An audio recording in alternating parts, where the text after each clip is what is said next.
সাতক্ষীরার নলতা রওজা শরীফে দেশের অন্যতম ইফতার মাহফিল অনুষ্ঠিত হয়। মাসব্যাপী এ ইফতার অনুষ্ঠান চলে আসছে কয়েক যুগ ধরে। এতে একসাথে প্রতিদিন প্রায় ৬,০০০-এর বেশি মানুষ ইফতারে অংশ নেন। বিশিষ্ট শিক্ষা অনুরাগী হজরত খান বাহাদুর আহসানুল্লাহ রহমাতুল্লাহ আলাইহে ১৯৩৫ সালে নিজের হাতে নলতা কেন্দ্রীয় আহসানিয়া মিশন প্রতিষ্ঠা করেন।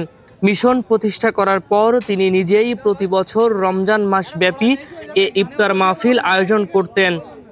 পরবর্তী সময়ে এই ইফতার মাহফিলের পরিধি বেড়ে যায়।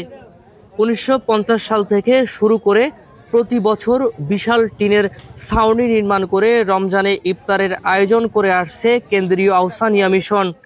প্রতিদিন ১৬ মণ দুধ দিয়ে ফিরনি, ১০,০০০ সিদ্ধ ডিম এবং বিপুল পরিমাণ সিঙ্গাড়া তৈরি করা হয়।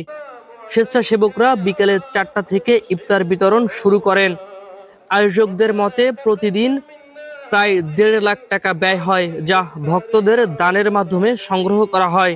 দেশ বিদেশের ভক্তগণ যৌথভাবে এই ইফতারের অর্থ যোগান দিয়ে যাচ্ছে।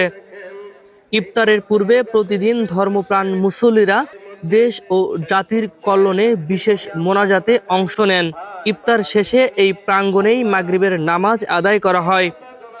ফারিজুল ইসলাম, ভিউজ বাংলাদেশ, সাতক্ষীরা।